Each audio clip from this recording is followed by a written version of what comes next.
غور فرمائے امام حضرت مہر علی شاہ صاحب کون؟ نبی کا بیٹا، تو جس کی بد دعا سے قادیانی مرا ہے نبی کا بیٹا تو تھا. ذرا غور کریں کون سا بھائی فتنہ ہے جہاں نبی کے بیٹے کھڑے نہیں ہیں. بہرحال آخری بات کے طور پہ عرض کر رہا ہوں، پیر مہر علی شاہ صاحب کہتے ہیں اللہ نے نبی کے گھر والوں کو یہ خصوصیت دی ہے کہ علم اوپن کر دیے. بعض علوم ایسے ہیں جو اللہ نے سادات کے لیے مخصوص رکھے ہیں اور جو صحیح النسب سادات ہیں.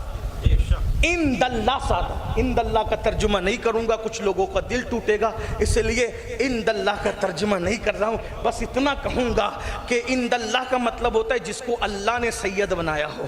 تو جو اند اللہ سادات ہیں ان کے خون میں علم منتقل ہو کر کے آتا ہے، اور بعض علوم اللہ نے سادات کے لیے مخصوص کیے ہیں. اسی لیے بہت سارے مسائل ایسے ہیں جب کوئی نہیں بولتا تو نبی کا خاندان بولتا ہے. اس کی ایک مثال بیان کر دوں. جب غوث اعظم کا دور تھا، ایک شخص نے قسم اٹھائی نا کہ میں ایسی عبادت کروں گا کہ اس وقت اس عبادت میں میرا کوئی شریک نہ ہو. اگر نہ کر سکا تو بیوی کو طلاق کی قسم کھائی کہ نہیں کھائی؟ کوئی جواب دیا؟ کوئی جواب دیا؟ نہیں دیا. تو لوگوں نے کیا کہا؟ یہ جواب کون دے گا؟ نبی کا بیٹا عبد القادر جیلانی دیں گے. دیکھ رہے ہیں آپ کیسے کہہ رہے ہو کہ نبی کے گھر میں علم نہیں ہے؟ دیکھ رہے ہیں یہ نبی. اور جب کوئی جواب نہ دیا تو انہوں نے جواب اور بہت آسانی سے دیا. فرمایا مسئلہ کیا مشکل ہے، اگر یہ اکیلے کوئی عبادت کرنا چاہتا ہے، عبادت میں شریک نہ ہو، تو ایک کام کرے، یہ مکہ چلا جائے اور مکہ شریف جانے کے بعد کیا کرے؟ وہ کہ مکہ شریف جانے کے بعد اتنا کرے کہ حرم کو خالی کرا لے اور مطاف میں اکیلے طواف کر لے. جب یہ طواف کر رہا ہوگا تو کوئی شریک طواف نہیں ہوگا اور یہ اس کی بیوی قسم سے بچ جائے گی، یہ قسم سے بچ جائے گا، قسم نافذ ہونے سے بچ جائے گی. تو یہ ہے نبی کے خاندان کا علم. بھائیو جب آپ نبی کے خاندان کو مانتے ہیں آپ بھی علم کی طرف پیش قدمی کیجئے، پیش رفت کیجئے. میں تو کہتا ہوں ہمیں 3 باتوں پہ محنت کرنا ہے. ایک، دیندار بنو، مالدار بنو اور ایجوکیشن پہ محنت کرو. اگر اللہ نے نوازا ہے تو آپ سے گزارش ہے 3 فیکٹریاں ڈالنے کی اگر آپ کے اندر صلاحیت ہے 2 ڈالیے. ایک کالج بناؤ، اسکول بناؤ. اسکول اور کالج اچھا بزنس بھی ہے اور اچھی قوم کی خدمت بھی ہے. قوم کو پڑھاؤ، اگر بڑھنا ہے تو پڑھو، خوب پڑھو. ہر بیٹا بیٹی کم سے کم اتنا دنیا پڑھ لے کہ گریجویٹ ہو جائے اور اتنا دین پڑھ لے کہ گھر میں بچہ پیدا ہو تو اذان خود ہی دو اور باپ مر جائے تو نماز جنازہ بھی خود ہی پڑھاؤ. اتنا علم پہ محنت کرو. یہ دارالعلوم اہل بیت یا جتنے ادارے ہیں یہ علم پہ محنت کر رہے. علم والوں کی طرف توجہ دو، علم والوں کی طرف محنت کرو، علم والوں کا سپورٹ کرو. مخدوم صاحب کا بیٹا بیٹھا ہے تو مجھے لطائف اشرفی یاد آ رہی ہے. دیکھو جس کا جتنا علم ہے وہ قرآن کی اتنی تفسیر بول سکتا ہے. قرآن کی تفسیر کی شان یہ ہے کہ نزول بند ہوا ہے آیت کا، معنی نزول اب بھی مومنوں کے دل پہ ہو رہا ہے. آیت نازل ہونا بند ہوگی، معنی ابھی بھی ہے. مخدوم صاحب لطائف اشرفی فرماتے ہیں مفہوم پڑھ رہا ہوں بھائی، منوان نہیں پڑھ رہا ہوں. مخدوم صاحب کہتے ہیں سورہ نبا کی جو آخری آیت ہے نا، وَيَقُولُ الْكَافِرُ يَا لَيْتَنِي كُنْتُ تُرَابًا، کہ کافر قیامت کے دن کہیں گے کہ کاش ہم تراب ہوتے.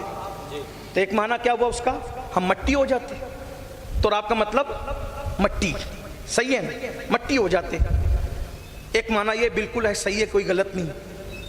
لیکن مخدوم صاحب اوپر کی بات کر رہے ہیں.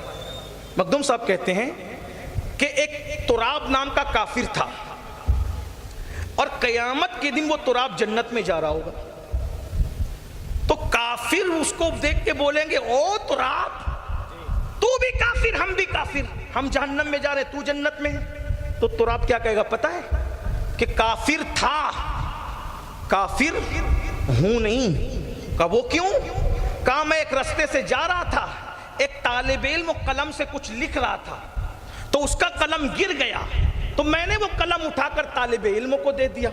تو جب اس طالب علم کو میں نے قلم دیا تو صرف قلم اٹھا کر دینے کی مدد کی علم حاصل کرنے والے کی، تو اللہ نے قلم اٹھا کر دینے کی برکت سے مرنے سے پہلے مجھے ایمان عطا کیا اور مرنے کے بعد وہ مجھے جنت عطا کر رہا ہے. کس بنیاد پہ؟ صرف قلم اٹھا کر کے دے دیا. میرے مخدوم علم کی عظمت بتا رہے ہیں. ارے جس نے قلم خرید کر نہیں دیا, گرا ہوا قلم اٹھا کر دے دیا, اس کو مرنے سے پہلے ایمان ملتا ہے اور مرنے کے بعد جنت ملتی ہے. تو جو اپنی جیب سے خرید کے دے گا, اللہ اس کو کتنا انعام عطا کرے گا. جو اپنے ماں باپ کے سال ثواب کے لیے دے گا, وہ جو کسی کو حافظ بنا دے, عالم بنا دے, قاری بنا دے, مفتی بنا دے, ڈاکٹر, انجینئر, ٹیچر بنا دے, اس کو اللہ کتنا انعام عطا فرمائے گا. تو جب تراب کو قلم اٹھا کر دینے کی بنیاد پہ جنت اور ایمان ملے گا, تو اس دن کافر کہیں گے یا لیتنی, کاش کنت ترابا, کہ ہم بھی تراب ہوتے, کسی قلم اٹھا کر ہی دے دیتے تو ہمیں بھی ایمان اور جنت مل جاتا. تو یاد رکھیے, علم کی طرف کوشش کیجئے. بہادر شاہ ظفر کے چند مصرے یاد آ گئے, وہ اسی پہ بات پوری کر رہا ہوں. آج تو تھوڑا مال آ جائے, اپنے بچوں کو پڑھاتے نہیں, کیوں پڑھائیں گے؟ ہمارے پاس تو فیکٹریاں ہیں, کھیت ہے, کھلیان ہے, یہ ہے, وہ ہے. میرے بھائی, آنے والا دور صرف علم کا دور ہے. پیسے کی اہمیت ختم ہے. آنے والے دور میں صرف ٹوائلٹ صاف کرنے والوں کے پاس بھی دولت ہوگی, بنگلے ہوں گے. آئندہ صرف ڈگریوں کی اہمیت ہوگی. جس کے پاس ڈگریاں ہوگی اسی کو لوگ عزت دیں گے, ورنہ نہیں دیں گے. اور بچوں کو پڑھاؤ, مالدار ہے تو بھی پڑھاؤ, غریب ہے تو بھی پڑھاؤ. بہادر شاہ ظفر نے کہا تھا, آندھیاں غم کی چلیں گی تو سنور جاؤں گا, آندھیاں غم کی چلیں گی تو سنور جاؤں گا. تیری زلفیں نہیں ہوں کہ میں بکھر جاؤں گا. غم کی آندھیوں سے زلفیں بکھرتی ہے, مومن نہیں بکھرا کرتا. آندھیاں غم کی چلیں گی تو سنور جاؤں گا, تیری زلفیں نہیں ہوں کہ میں بکھر جاؤں گا. اور مجھ کو سولی پہ چڑھانے کی ضرورت کیا ہے. حضرت صاحب کو میں جانتا نہیں ہوں, لیکن ذوق لگتا ہے کہ کوئی شاعر ہے. میری ملاقات نہیں ہے کبھی, میں جانتا نہیں ہوں حضرت صاحب نواز, لیکن بہرحال بتا دے تو کرم فرمائی ہوگی. اس لیے کہ جوہر کی گت جوہری جانے. آپ سب چپ رہے, ایک ہونٹوں پر ایسی بامانہ مسکراہٹ آئی کہ میرے دل کی کلیاں پھر مسکرا گئی. شاید بہادر شاہ ظفر کی روح بھی خوش ہو رہی ہوگی کہ کوئی سید بھی ان کے شعر پہ خوش ہو گیا ہے. غور تو. اور ایک بات بتاؤں, وہ سید خوش ہوا ہے جس کے باپ نے اردو کی بنیاد رکھی ہے. آپ کو پتہ ہے, اردو کی بنیاد رکھنے والوں میں 3 لوگ ہیں.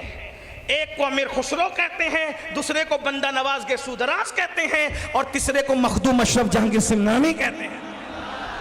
آپ کیا سمجھ رہے ہیں؟ ہاں, تو عرض کر رہا ہوں, بہرحال بڑا خوبصورت مسکرانا, مخدوم کے شہزادوں کا مسکرانا ایسا, تو مخدوم کا مسکرانا کیسا. آندھیاں غم کی چلیں گی تو سنور جاؤں گا, تیری زلفیں نہیں ہوں کہ میں بکھر جاؤں گا. مجھ کو سولی پہ چڑھانے کی ضرورت کیا ہے, میرے ہاتھوں سے قلم چھین لو مر جاؤں گا. بہادر شاہ ظفر کہہ رہے ہیں, زندہ اور مردہ قوم میں فرق ہے. جس کے ہاتھ میں قلم ہے وہ زندہ قوم ہے, جس کے ہاتھ میں قلم نہیں ہے وہ مردہ قوم ہے. مجھ کو سولی پہ چڑھانے کی ضرورت کیا ہے, میرے ہاتھوں سے قلم چھین لو مر جاؤں گا. تجھ سے بچھڑا تو یہ نہ پوچھ کدھر جاؤں گا, میں تو دریا ہوں سمندر میں اتر جاؤں گا. میں ظفر ہوں, مجھے کوئی مٹا سکتا ہی نہیں. ظفر کہتے کامیابی کو, اپنے نام کا کیا زبردست استعمال کیا ہے. میں ظفر ہوں, مجھے کوئی مٹا سکتا ہی نہیں. میں تو شاعر ہوں, کتابوں میں بکھر جاؤں گا. میں تو شاعر ہوں, کتابوں میں بکھر جاؤں گا. استغفر اللہ ربی من کل ذنب واتوب الیہ وما علینا الا البلاغ. خطیب اعظم کے سامنے زیادہ بک بک کرنا بے ادبی سے قریب ہے, اس لیے ان کے وسیلے سے, مخدوم صاحب کے وسیلے سے سرکار کی بارگاہ میں یہ چند ٹوٹے پھوٹے جملے پیش کرتا ہوں. اللہ تعالیٰ قبول کرے. وما علینا الا البلاغ. السلام علیکم ورحمۃ اللہ.